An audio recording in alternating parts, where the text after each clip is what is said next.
Olá, meu nome é Marcos Ferreira, eu sou professor de música no IFBA, que é o Instituto Federal da Bahia, campus Vitória da Conquista. O vídeo de hoje completa um ciclo de estudos que estamos fazendo sobre parâmetros do som, qualidades do som, propriedades do som. Nos vídeos anteriores trabalhamos com altura, intensidade, timbre, e hoje vamos trabalhar com duração, que é o tamanho do som e do silêncio. Observe que nos vídeos anteriores a gente não trabalhou com o silêncio, porque o silêncio não tem altura, o silêncio não tem intensidade, o silêncio não tem timbre, mas o silêncio tem tamanho. Por isso que duração é o tamanho do som e do silêncio. Tá? Para entender isso, essa imagem apresenta 4 retângulos do mesmo tamanho. Esses retângulos são representações de 4 sons do mesmo tamanho.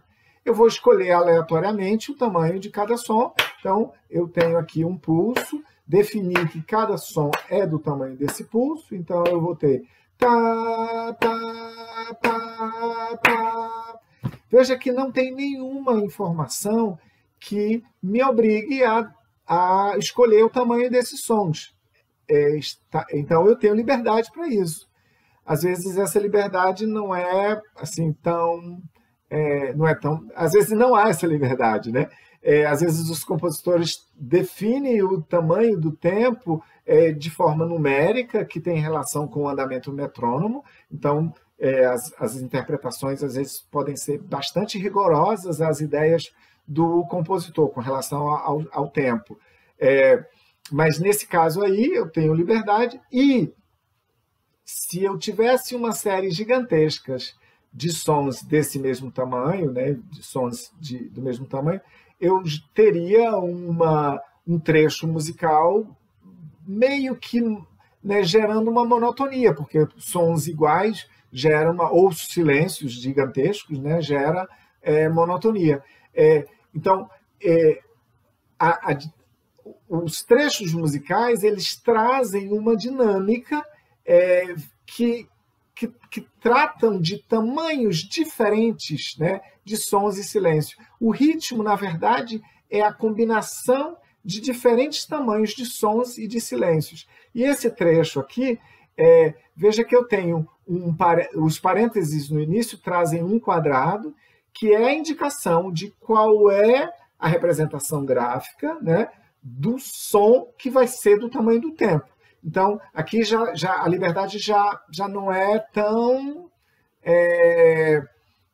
completa, porque agora eu já sei que o pulso tem que ser igual ao quadrado que está entre os parênteses. Veja que eu tenho nesse trecho, aparece um retângulo ali. O retângulo, na verdade, a grafia do retângulo, desse retângulo especificamente, é o dobro do tamanho dos quadrados. Então, em cada retângulo cabem 2 quadrados. Então, eu tenho 3 retângulos, cada retângulo desse, cada retângulo é igual,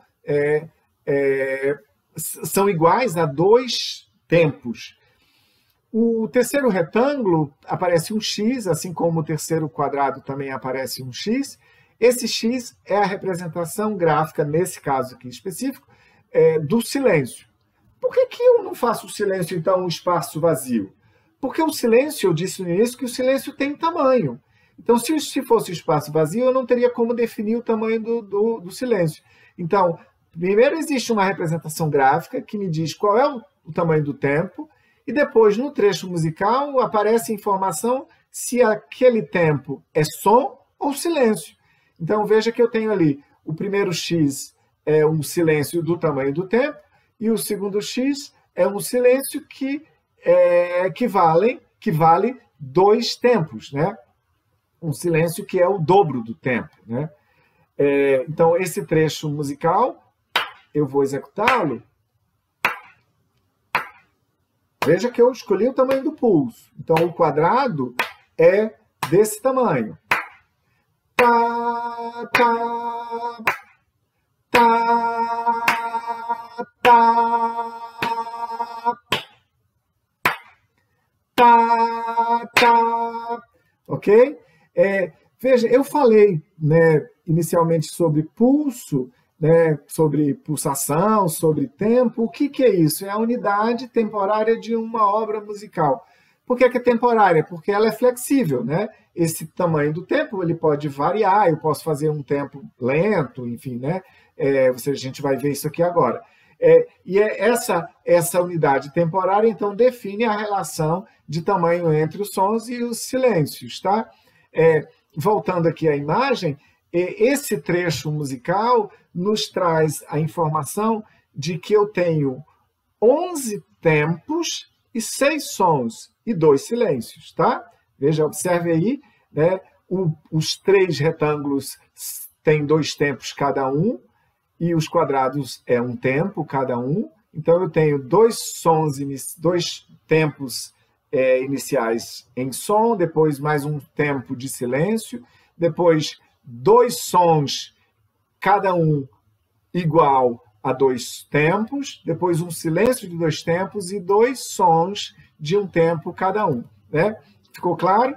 Eu disse que essa informação às vezes aparece em forma numérica, mas às vezes também ela aparece apenas com uma informação mais genérica, né, que define o andamento.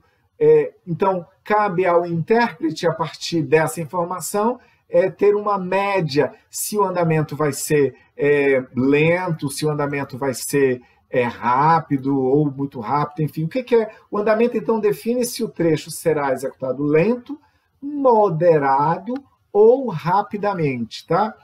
Então, eu tenho 3 blocos, né? Lento, moderado e rapidamente. Em cada bloco eu tenho essas informações que vocês estão vendo aí. O largo é muito lento, o adágio é lento e o andante é um ritmo de caminhada, assim, indo já para o moderado, né? O moderato é tocar moderadamente, o allegretto é quase rápido, o allegro é rápido e o vivace é rápido e vivo, enquanto que o presto é muito rápido, né? Então, veja, eu espero que tenha ficado claro para vocês que andamento é uma história, o andamento é definido a partir da minha decisão sobre o tamanho do pulso, então pulso, pulsação, tempo é outra história, e ritmo é, na verdade, a combinação de diferentes tamanhos de cada som e de cada silêncio, tá? Então, espero que tenha ficado claro. Um beijo, cheiro e queijo e até a próxima.